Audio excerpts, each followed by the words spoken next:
नमस्कार दोस्तों, नमस्कार बच्चों, नमस्कार। आज हम बहुत ही इम्पोर्टेंट क्वेश्चन पढ़ने वाले हैं। आज का हमारा ये जो क्वेश्चन है, आज हम पढ़ेंगे चाल और वेग में अंतर बताइए। पेपर में क्वेश्चन हर बार पूछा जाता है, चाल एवं वेग में अंतर बताइए। और ये जो क्वेश्चन है हमारा क्लास 9 कक्षा नौवीं की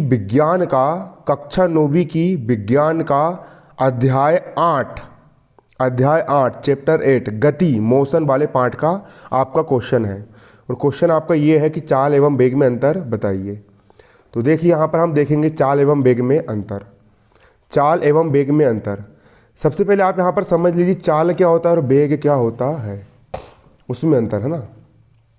देखिए चाल एवं वेग में अंतर निम्नलिखित है।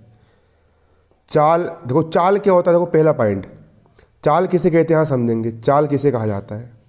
देखो, एकांक समय में चली गई दूरी को चाल कहलाती है। एकांक समय मान के चलो कि तुम 1 घंटे में यहाँ से यहाँ तक 5 किलोमीटर की यात्रा करी, तो एकांक समय में चली गई दूरी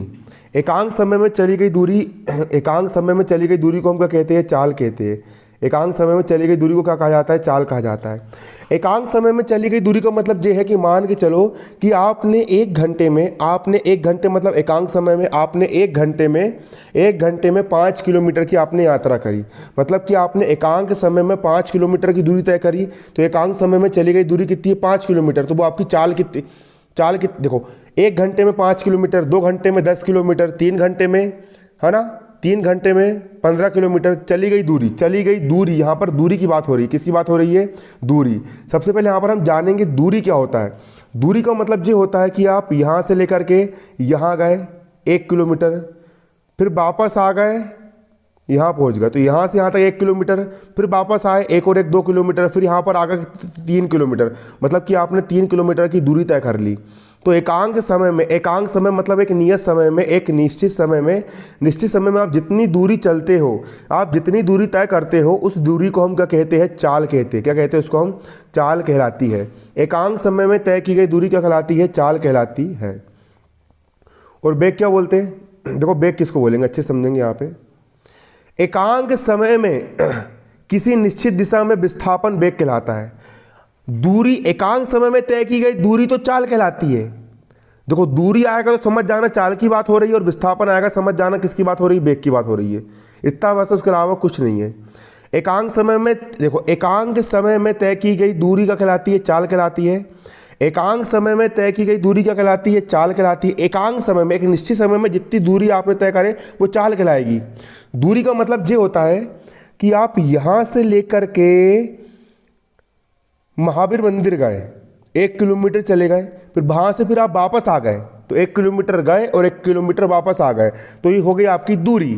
और विस्थापन का मतलब जो होता है कि कितना खिसके, आप पहले यहाँ से, आपकी स्थिति यहाँ पे थी, फिर आप 1 किलोमीटर चल के आप महावीर मंदिर पहुँचे, तो आपका विस्थापन कितना हो गया, प्रारंभिक स्थान और अंतिम स्थान के बीच की दूरी 1 किलोमीटर, तो विस्थापन हो गया 1 किलोमीटर। लेकिन अगर आप फिर से वापस उसी जगह पे आ गए, तो आपका प्रारंभिक स्थान भी यही था और अंतिम स्थान भी आपका यही है, तो विस्थापन आपका 0 किलोमीटर का हो गया। अगर दूरी की बात करेंगे, आप तो 1 किलोमीटर गए और 1 किलोमीटर वापस आ गए, तो दूरी कितनी हो गई आपकी, आप 1 किलोमीटर गए और 1 किलोमीटर वापस आ गए, दूरी कितनी हो गई आपकी, दूरी हो गई आपकी 2 किलोमीटर। 1 किलोमीटर गए और 1 किलोमीटर आ गए, होगा 2 किलोमीटर की दूरी। लेकिन विस्थापन, आप गए और वापस वहीं पे आ गए, तो विस्थापन 0 हो गया। अगर दूरी की बात हो रही है, तो एकांक समय में तय की गई दूरी क्या कहलाती है, हमारी चाल कहलाती है।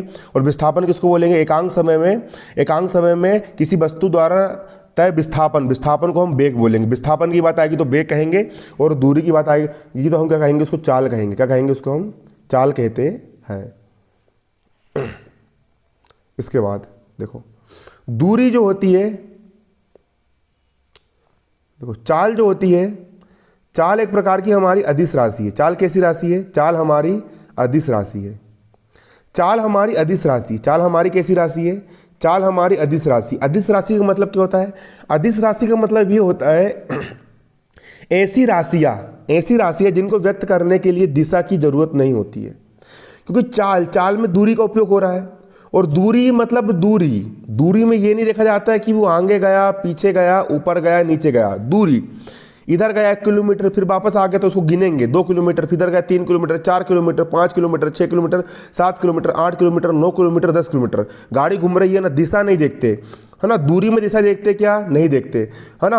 और दूरी से बनती है आपकी चाल, दूरी से क्या बनती है आपकी चाल बनती है। जब दूरी अदिश राशि है, ऐसी राशि जिनको व्यक्त करने के लिए दिशा की जरूरत नहीं होती, ऐसी राशि है जिनको व्यक्त करने के लिए दिशा की आवश्यकता नहीं होती, उन राशियों को हम अदिश राशि कहते हैं, है ना। तो चाल को व्यक्त करने के लिए दिशा की आवश्यकता नहीं होती, इसलिए चाल एक प्रकार की अदिश राशि है। चाल कैसी राशि है, अदिश राशि है। अब वेग, हम बात करेंगे किसकी, वेग की। वेग सदिश राशि, क्योंकि वेग में विस्थापन की आवश्यकता होती है। और विस्थापन क्या होता है आपको पता है, विस्थापन में दिशा लगती है। विस्थापन में क्या लगती है, विस्थापन में दिशा की आवश्यकता होती है। विस्थापन में किसकी आवश्यकता होती है, विस्थापन में दिशा की आवश्यकता होती है। विस्थापन में आपके दिशा की आवश्यकता होती है। विस्थापन में हमारे दिशा की आवश्यकता होती है।